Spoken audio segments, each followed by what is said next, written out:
¿Cómo les va? Bienvenidos, aquí estamos a una nueva emisión de nuestro programa semanal, programa número 37 de este ciclo.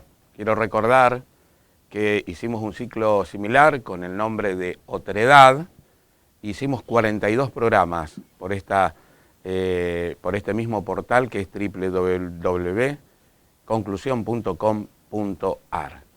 Hoy vamos a charlar con alguien que hace mucho utiliza un medio de locomoción que es la bicicleta, que comparto. Él lo hace recorriendo muchos kilómetros, yo lo hago de manera recreativa, en general el fin de semana, que es el día en que tengo más o menos tiempo.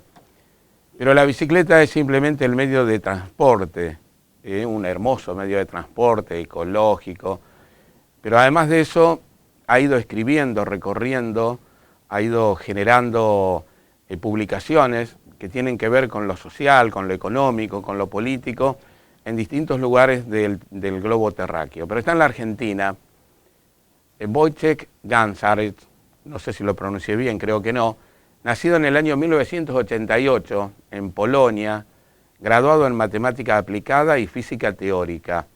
Desde el año 2013 se encuentra viajando en bicicleta por América Latina. Autor de libros periodísticos, uno de ellos en español, Se vende un país, Relatos de Paraguay, y de numerosos artículos de prensa relacionados con matemáticas, tales como las luchas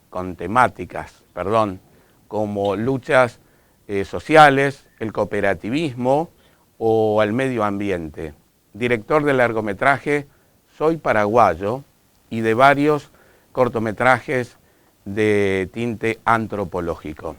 Lo saludamos, Wojciech, así es correctamente para saludarte, para presentarte. Buen día, sí, casi, Wojciech Gancarek me llamo. Bueno, un gusto compartir ese espacio con ustedes.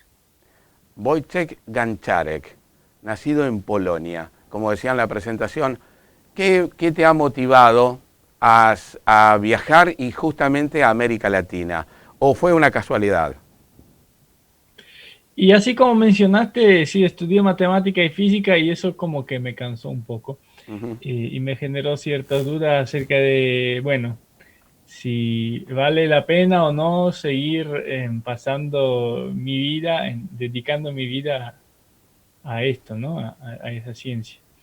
Y bueno, tomé la decisión de hacer un viaje que yo me imaginaba que tal vez durante este viaje me iba a responder algunas preguntas. Y no me respondí ninguna, pero sí me generé algunas preguntas nuevas y así es que todavía estoy por acá dando vueltas. Viajar en bicicleta es todo una motivación, pero también es una posición frente a otros medios de transporte, ¿no? No es casual que hayas elegido a la bicicleta. En mi trabajo periodístico he tenido oportunidad, trabajando en una revista que publicábamos información de motos, entrevistar a algunos hombres y mujeres que viajaban en bicicleta por la Argentina y por América Latina. Esto creo, me parece, yo que hago uso de la bicicleta de manera recreativa, no la uso para trabajar porque vivo relativamente cerca de los medios donde trabajo, lo considero uno de los mejores medios para ver el mundo, la ciudad, su escenografía, la vegetación, a la gente la ves cuando andas en bicicleta. Cuando estás en el auto se pierde toda perspectiva, me parece. Sí, justamente así, la bicicleta te acerca tanto a la gente como a la naturaleza. Uh-huh. Yo anteriormente viajaba un poco más a dedo, Uh-huh. cuando era joven y no tenía esa calvicie incipiente que dice.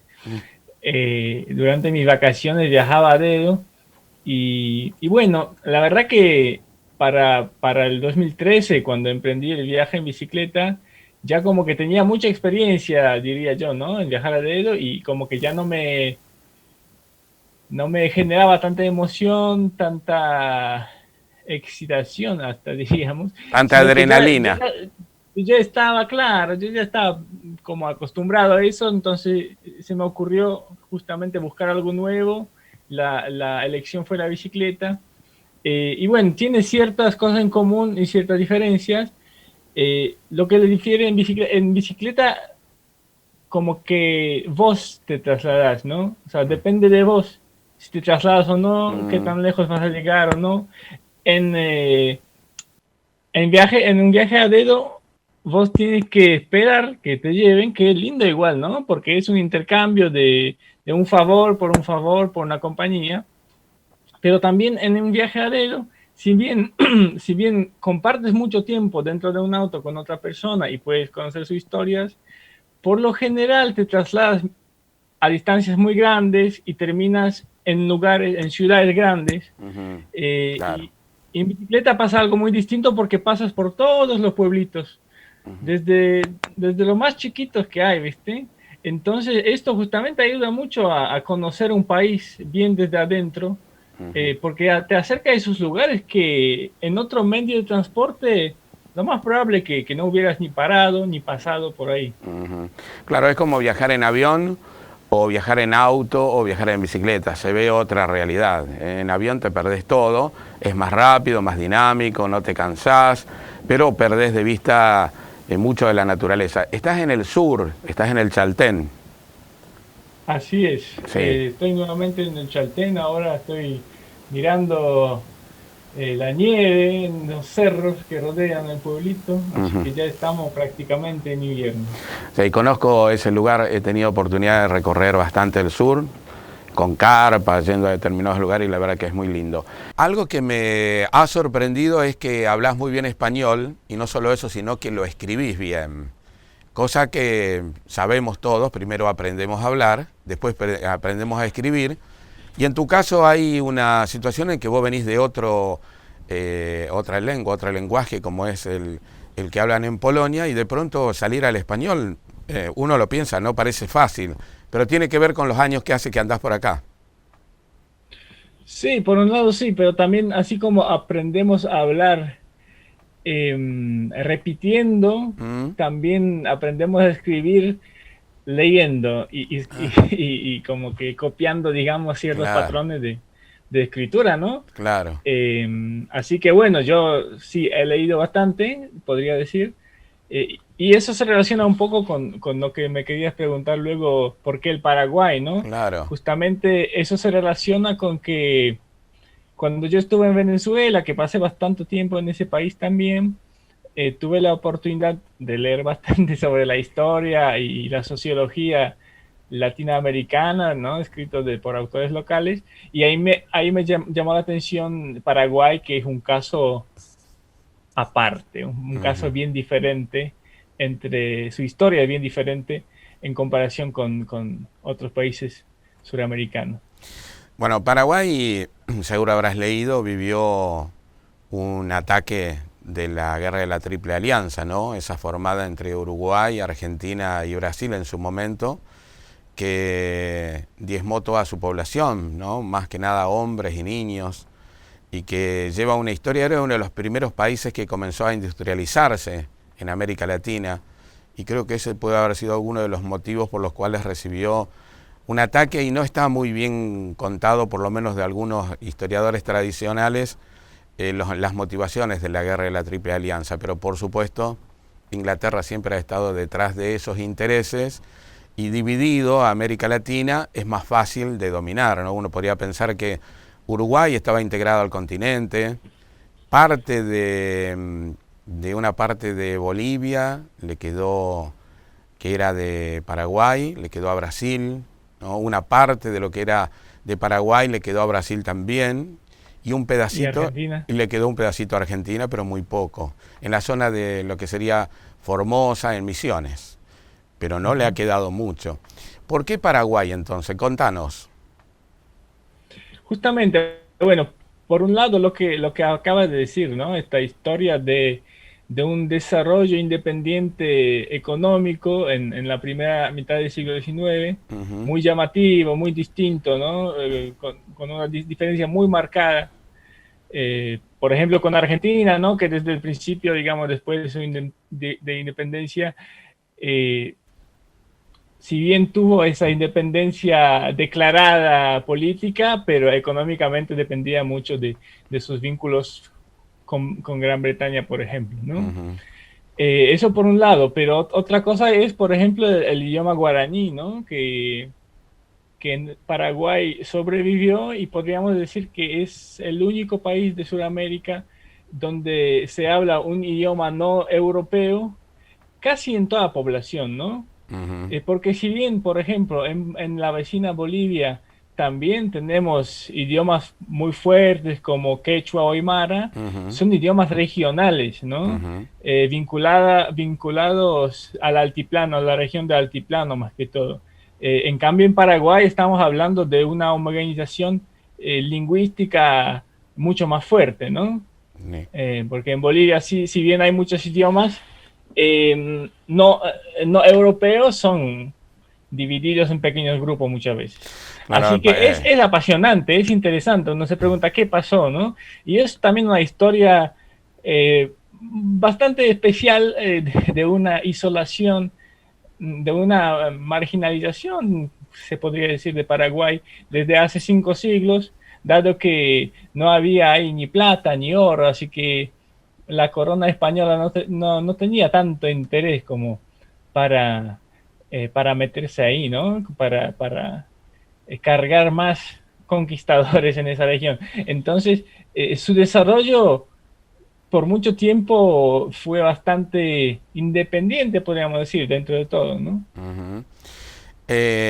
¿Cómo investigaste a Paraguay? ¿Estuviste en Paraguay o lo hiciste desde afuera?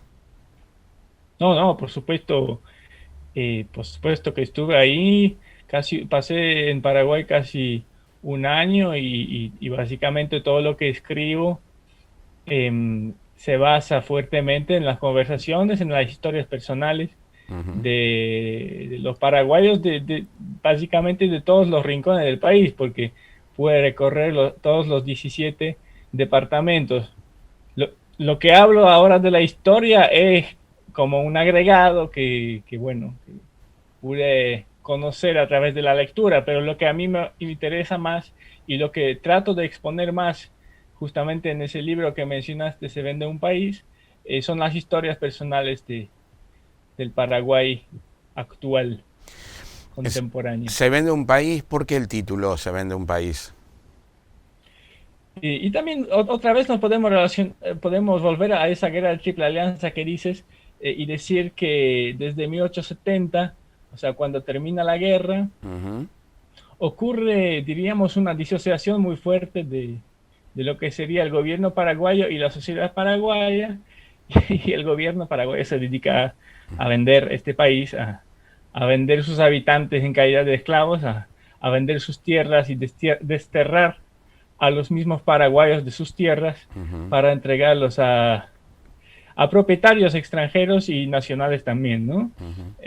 Lo más llamativo tal vez fue una empresa, por cierto, anglo-argentina, Carlos Casado, Ujú, que llegó a poseer en Paraguay una extensión de casi 6 millones de hectáreas. ujú.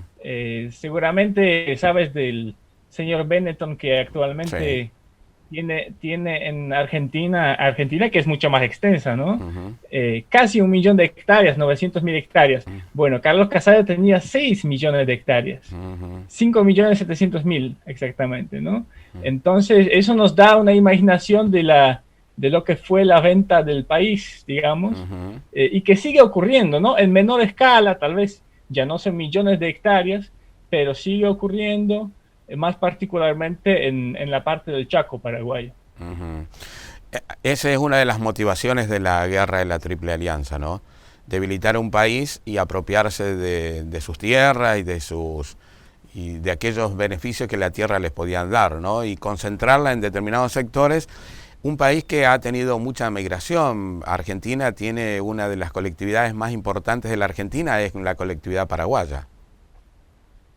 Claro, pero eso se relaciona justamente con esa situación muy desigual dentro de Paraguay, donde se calcula que es el país con más desigualdad en el acceso a la tierra en Ujú, el mundo, ¿no? ujú, Entonces tenemos esa gente que tiene 100, 200.000 hectáreas y tenemos mucha gente, la gran mayoría, que no tiene nada y no encuentra perspectivas para su desarrollo, para el sustento de sus familias y bueno, se ven obligados a eso, a migrar. Aquí en Chaltén, por ejemplo, donde estoy, que es un pueblo chico y muy lejano, creo que no exagero si digo que son 4.000 kilómetros desde Paraguay, también hay una comunidad paraguaya bastante Sí, importante. sí, sí. ¿Qué, decías que el libro consiste en entrevistas y voces del Paraguay que te dieron argumentos o te dieron material para trabajar en el libro? Sí, sí, tanto la película que mencionaste, Soy Paraguayo, como el libro se basan en las entrevistas, en las historias, tratando también de comparar o de mirar los distintos puntos de vista, ¿no? Ujú, Entonces, por ejemplo, en el caso del ya mencionado Chaco, donde hay un cierto conflicto entre una población menonita, de los ujú, menonitas que llegaron en 1928 más o menos al Chaco Central. Por otro lado tenemos a las poblaciones originarias como los Nivaclé, los Enjet, que bueno, vivían en ese lugar y se vieron invadidos y bueno, también presento, por ejemplo, tanto el punto de vista de los menonitas como el punto de vista de los pueblos originarios, ¿no? Eso ujú, sería en el Chaco occidental, en el Paraguay occidental. En el Paraguay oriental tenemos, por ejemplo, un conflicto muy fuerte que se desarrolla a raíz de una inmigración de brasileños, de plantadores brasileños, productores agropecuarios, desde los años 70, que coincide con el boom, digamos, de la soja, que ujú. empieza más o menos en esos años, se fortalece en los años 90 cuando se empieza a utilizar la soja transgénica. Y bueno, esa gente tiene cierta suerte, podríamos decir, de coincidir con esa alza de precios de la soja y termina apoderándose de gran cantidad de tierras en el Paraguay oriental, ¿no? Ujú, Estamos hablando de situaciones como en departamentos Alto Paraná o Canindeyú, donde los brasileños tienen más de la mitad de la tierra paraguaya, ¿no? Entonces eso, ajá, y muchas veces son ventas corruptas, son las tierras malavidas ujú, con raíces, digamos, ujú. de sus ventas justamente ilegales durante los tiempos de la dictadura de Stroessner, ¿no? Entonces eso genera un conflicto bastante fuerte, que llega a odio que se puede sentir hasta el día de hoy en el Paraguay oriental. Mencionaste la dictadura de Stroessner, ¿no? Pero después se sucedieron gobiernos democráticos en otro momento, otros gobiernos dictatoriales también, y una sola vez estuvo el sacerdote Lugo, que fue un periodo muy corto, después los destituyeron con un impeachment, y después siempre han votado la comunidad, la colectividad, el pueblo de Paraguay ha votado gobiernos neoliberales, ya sea por su sistema electoral o como sea, pero no puede salir de ese encierro que lleva, ¿no? Desde tantos años, Y básicamente no ha cambiado demasiado, ¿no? porque Stroessner llega al poder en 1954 Ujú, y hasta con el partido eh, formando como uno de los, digamos, generales del Partido Colorado, ujú, y este mismo partido está gobernando hasta el día de hoy, ¿no? sí. Con justamente esa excepción que mencionaste de Fernando Lugo, ex obispo católico, Ujú, que no llegó a terminar su mandato. Pero, salvo esos 4 años de Fernando Lugo, todo el resto de los 68 años gobernó el Partido Colorado, el ujú. mismo partido, la misma gente. Entonces, tú entiendes, la misma gente, los mismos negocios, los mismos círculos de poder, la misma cadena de favores. Es es una, digamos, se terminó la dictadura, pero Sí, se claro. terminó en teoría, digamos, porque si te pones a ver, el actual presidente de Paraguay, ¿quién es? Mario Abdo Benítez, Ujú. hijo de Mario Benítez, el mismo nombre, pero fue su padre, que a su vez fue el secretario privado de Alfred Stroessner. Entonces, Claro. siempre la misma, no es un decir que es siempre la misma gente, es en serio la misma gente, Y la misma gente. exactamente la misma. Y anterior a este presidente estuvo Cartes, si no recuerdo mal, y también un hombre también muy adinerado de uno de los terratenientes del Paraguay, ¿no? Sí, parece que tiene más de 200.000 hectáreas en el Chaco. Sí, Bueno, con causas penales por sí, tráfico de drogas, de sí, cigarrillos, sí, etcétera. sí, sí, sí. Y que participó en la democracia, votó por primera vez cuando votó por sí mismo. Así Por sí que mismo. ahí te puedes ver el apego a democracia que tienen los gobernantes paraguayos. Claro, porque cuando hablamos de democracia, la palabra democracia encierra este tipo de democracias, ¿no? Democracias que son acotadas, limitadas, manejadas por el poder. Son las otras formas de que los grupos autoritarios o concentrados de poder económico, la financiarización internacional, ha encontrado como dispositivo, ¿no? Uno podría pensar en la Argentina con el gobierno de Macri pasó más o menos lo mismo, ¿no? Los grupos de poder teniendo el dispositivo político que es el gobierno. Sí, tal vez esperamos demasiado de la democracia, ¿no?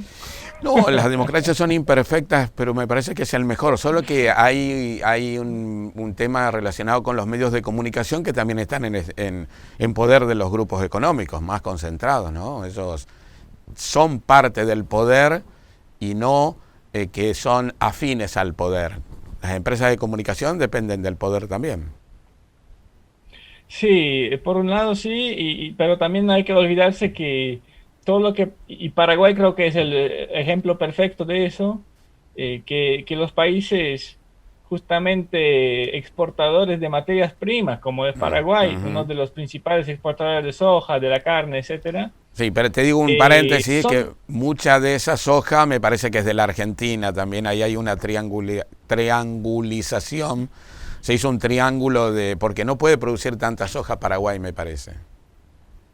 sí, hay un asunto sobre eso, pero de que se cultiva un montón, se Sí, cultiva se un montón. cultiva, sí, 80% de Paraguay oriental está sembrado de soja, es claro. impresionante. O sea, Ujú. vas kilómetros y kilómetros y no ves otra cosa que la soja. Así que sí, produce bastante en realidad. Entonces, ese tipo de países, como Paraguay, por ejemplo, se ve básicamente dirigido o sus destinos son definidos por el mercado mundial, ¿no? Ujú, En específico sería en ese caso por el mercado mundial de alimentos, ¿no? ujú. Porque, claro, entonces, los gobernantes son herramienta en la mano de ese mercado, podríamos decir, consciente o inconsciente, pero lo son. Bueno, nosotros estamos en Rosario, donde están los 31 puertos más importantes que van desde Rosario o desde Ramallo hasta la parte de desarrollo petroquímico más importante, que es la parte industrial de San Lorenzo. Somos uno de los 10 exportadores más importantes de granos al mundo y representamos el 0,3% de eso, ¿no? Fíjate terrible, estamos en el 10º lugar, pero somos el 0,3% de las exportaciones que se hacen al mundo, de commodities, de materias primas. Bueno, Paraguay es un gran exportador, pero nosotros mucho no sabemos qué es lo que corre por las aguas de nuestro Paraná y de las vías navegables. No tenemos una Ujú. gran certeza en los últimos años. Volviendo a tu libro, Se vende un país. ¿Qué nos podés contar de la sociedad paraguaya esa que pudiste recorrer, entrevistar en primera persona, ese Paraguay profundo, con pobreza, que ya describiste, ¿no? Quiénes son un poco los responsables de por dónde va el país y cuáles son los que defienden privilegios? Pero contanos más lo profundo del Paraguay, de esa lengua viva que tiene Paraguay, que es el guaraní, de los pueblos guaraníes, ¿no? Ujú. Y es complejo, si bien no es tan...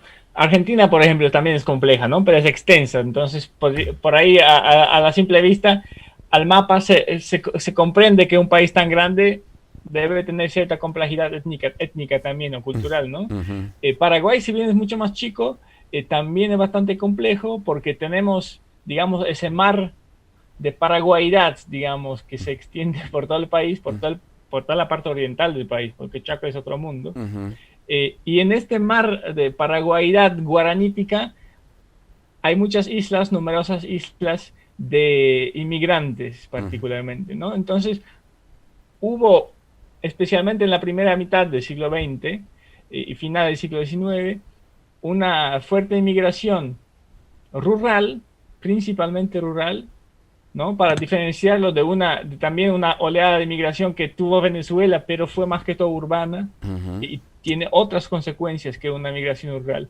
Porque ¿qué pasa con una migración rural? Que viene un grupo de alemanes, por ejemplo, o polacos, o ujú, japoneses, porque hay varias colonias japonesas también, ujú. llega a un campo, establece un pueblo, pasan 50 años, 100 años, no cambia gran cosa. Vos vas ahí, son todos japoneses y comen sushi Mm, y no, no se mezcla mucho, ¿viste? Con el claro. resto del país. Entonces, eh, esto genera también ciertos conflictos, porque como no hay mucha comunicación a veces, Mm, claro, porque esos están en su pueblo, los otros están en su pueblo, es muy fácil cuando no conoces al otro culparlo, claro. Mm. ¿verdad? Entonces ocurre mucho eso, No y hay una integración, especialmente, no hay una integración de las distintas corrientes migratorias, las que mencionaste y otras más, como puede ocurrir en la Argentina, que sí ha habido más integración. sí, hay integración, pero es muy lenta. Muy lento. Es muy lenta en comparación con una inmigración mayormente urbana que, por ejemplo, ocurrió en Venezuela, Mm, donde la mayoría se fue a Caracas, Maracaibo, Valencia y se mezclaron todos en mm, cuestión de 5 años, ¿verdad? ujú, Este, en el caso de una inmigración rural es mucho más lento el proceso, ¿no? ujú, sí. Si bien ocurre, es mucho más lento. El libro, tenés la película, ¿Por qué Paraguay? Y el libro Se vende un país. ¿Me contabas que va a ser presentado en la Feria del Libro o ya fue presentado este fin de semana? Se va a presentar justamente este fin de semana, el domingo, Ujú, aquí en el Chaltén, y también da la coincidencia que en Polonia, en Varsovia, en la capital de Polonia, este mismo fin de semana también se hace una feria de libro donde este libro estará presente en su versión en polaco. ujú, Y bueno, te puedo contar que va a recibir un premio que es el premio de Magallanes, se ujú. llama, por la mejor crónica periodística. Ah, qué bueno. Digamos que tu incursión por América Latina ha sido más que productiva. No podemos en un programa resumir todo lo que hiciste. Yo estuve leyendo algunas otras entrevistas que te hicieron y has hecho un gran trabajo, ¿no? Un gran recorrido. No, no digo gran en términos de calificar cómo fue el trabajo, sino una gran producción. A eso me refiero. Sí, algo habré hecho, ¿no? Y estoy en proceso, estoy en Está en proceso. proceso todavía. Estoy haciendo otras cosas nuevas. Justamente mi visita esa en Chaltén por segunda vez se relaciona con un trabajo de documental audiovisual que estoy haciendo sobre el acceso a la tierra. Ajá. No sé si escuchaste que hace poco más de un mes, empezó una toma acá en Sí, Chaltén. por supuesto.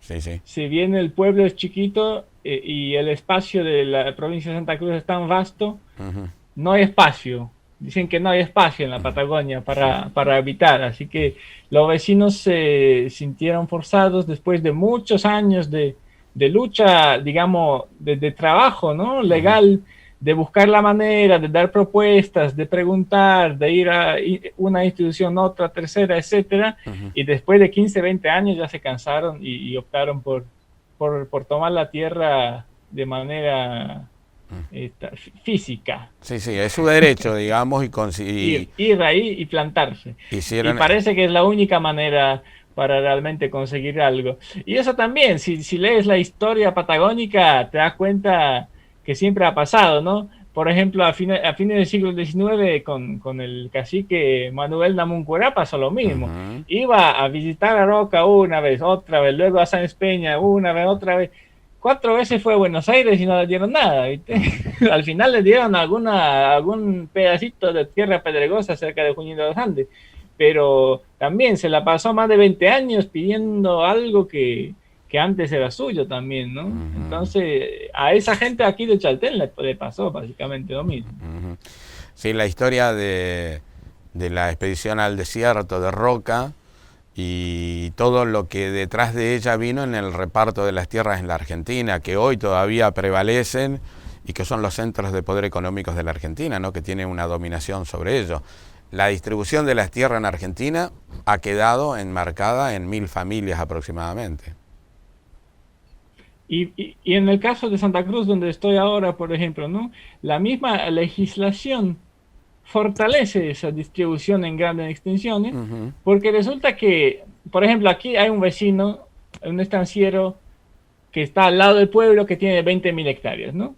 Un montón. Si yo voy y le pregunto, mira, Ivo me vende, ¿por qué se llama Ivo? ¿Me vende 1 hectárea que quiero hacerme en mi casa? No, es que yo no te puedo vender. La ley me prohíbe, puedo venderte todo o nada. Ah, no lo puede parcelar. No, claro. No. O Mm. sea, teóricamente es posible, pero es muy engorroso y como me decía el mismo, aquí hay una institución que se llama el Consejo Agrario Provincial, que justamente se dedica a todo el asunto de la tierra. El señor que trabaja acá en la oficina del Consejo Agrario me explicaba cómo hacer para parcelar, pero al final me dijo, al final le pregunto, entonces prácticamente imposible. Y prácticamente no. Prácticamente no se puede hacer. Bueno, Wojciech, ha sido un placer charlar contigo. Lo vamos a seguir en la radio si te mantenés todavía el vínculo de comunicación. Vamos a charlar un día y que nos cuentes bien ahí, más que nada del Chaltén. Tu libro Se vende un país y por qué Paraguay. ¿Dónde lo podemos El, encontrar? claro, la película, el documental Soy Paraguayo, un documental de largometraje de 90 minutos, se encuentra libremente por internet, está en YouTube, Ujú. y el libro Se vende un país. Bueno, va a estar en la feria, también se lo puede encontrar por Mercado Libre, por ejemplo. Ah, el Y libro físico. próximamente, claro, el Ah, libro de papel mm, impreso. claro, qué bueno. No, no te viniste a la Feria del Libro a Buenos Aires a presentarlo, no daba el presupuesto. Sí, lejos queda, ¿eh? Queda lejos. Gracias, Wojciech, por atendernos y por charlar un rato con nosotros. La seguimos. Bueno, un gusto, saludos. Bueno, muy amable. Bueno, charlábamos con este polaco que está recorriendo América Latina y que, como decía, ha hecho una gran producción sobre distintos temas. La verdad que interesantísimo. ¿Cuántas personas trabajan, hacen, recorren el país, nuestro país, otros países? Mencionó a Bolivia, mencionó a Venezuela, Paraguay, la propia Argentina. Bueno, mucho para saber y conocer por afuera de la agenda que nos proponen todos los días. Nosotros nos encontramos la semana que viene. Chao, gracias.